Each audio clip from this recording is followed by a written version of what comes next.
Well, first of all, we're extremely excited about this H Plus, the series. It's looks amazing, and we loved our time on it. Mhm. I'll set up the story a little bit. Um, the whole series imagines a near future where the ability to be online is a 24/7 possibility with a tiny little chip that's just implanted into the neurology of your brain instead of having your phone or laptop. And I'm not giving anything away to say that right off the bat, there's an event that shows you the problem of people being online all the time, because a third of the population is eliminated right out of the gates with Mhm. the opening episode. And then the series is exploring the things that led up to and came away from Right. that event. Our storyline for us is fairly like intimate and domestic in contrast to what I was just describing. I play Connell Sheehan, who's a lovable Irish writer and probably would have nothing to do with H plus except that he's married to one of the creators of it. And they decide that in the course of this long relationship that's now having some struggles, that they would like to have a child, and they're having trouble doing it naturally, and so they reach out for the help of a surrogate. So I played Lena, a girl in India. She lives in the village, and she decides that she's willing to be a surrogate. And that's how, through a doctor, that she is introduced to this couple. So she goes to do that. That will give her the money to aid her to leave the village, hopefully, and move to Mumbai and fulfill her dreams. When she gets there, though, um, his wife has made the assumption that it would be a great idea to implant Lena with H plus so she can track the baby and the pregnancy and make sure that everything goes well. So Seems like a good idea. seems like a good idea. Lena's hesitant. She doesn't know a lot about the technology. That technology is not something that's around her and her culture and her country. But she knows that if she's going to be chosen as a surrogate, then she needs to do it. She has to do it. And so she's implanted. And so are these your respective kind of maiden forays into online video and all of this, or have you done web series before? This is my first web series. I've done one other. What was the experience of this like relative to that one? Well, they're very, very different stories as far as I'm concerned, the two. So that's the major difference. But I think the nuts and bolts of shooting something are, regardless of where it's ending up. Mm-hmm. Some of that is fairly similar, whether you're shooting a movie or a 1 hour episodic TV or a web series. In this case, I have to say, having seen it now, it's absolutely feature film quality. The Yeah. production value is unbelievable. It's much better than I have to say. It's a lot better than I was thinking. I love the script, and I thought, I'll take a gamble. If they can pull half of this off, it'll be fantastic. But it's way beyond. I mean, they take what's on the script and they go so far beyond that.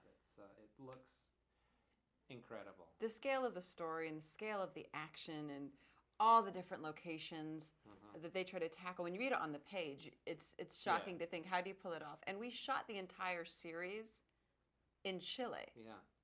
So all of the locations are actually just found in and around Santiago. Yeah, they've realized, because as Hannah says, this takes place in San Francisco and Helsinki and Mumbai and Turkey. Ireland and Turkey and all of these diverse places. So when you first read it, you're thinking, how can no web series can do? I mean, Yeah. But they had already worked out that Chile is one of the few places in the world that has sleek, modern, urban. It has decayed European city. It has natural beauty, mountains. It has ocean. Deserts and rolling hills. hills. Yeah, it has farmland. I mean, And you're it's also everything. in Spanish, so. Yeah. And I am now. Yeah. Well, that was actually one of the great perks of, I think, doing this series that I didn't know. We were all there together shooting, and the chemistry amongst our cast and the creators and our director and our crew was really a wonderful experience. And I think all of that reflects so well when you watch the show. We really had a belief in it, didn't we? I think as a group, everybody felt this was special, and we were excited to tell these stories and be part of it. And we felt a little like rebels, like we're gonna take the internet, the world by storm through the internet. And I think it's like I say this and I mean it, that people will look back and be like, oh, H plus was the start. Like they set the bar for what's possible and now expected with a web series. What do you make of the fact that between this and then Cybergeddon, which Anthony Zuiker has made for Yahoo, you've kind of got these two web series that have casts full of actors that people would recognize from film and television, made by, or at least produced by kind of showrunners or big directors, but are all about how technology is basically ruining the world. Ours is way better. I mean, why do you think that you have these projects propping up where you're kind of in this more modern kind of a newer platform or newer way of distribution that are in fact kind of doubting the underpinnings of? Well, I mean, listen, everything's there. The only thing that hasn't really existed with programming online is advertising money, but that's coming in now. So I think you're going to see a huge change in what people are seeing on the internet. It doesn't mean that the grassroots projects are going to go away, because that's what's fantastic about the internet, is that somebody can have an idea and figure out how to shoot it and put it out there.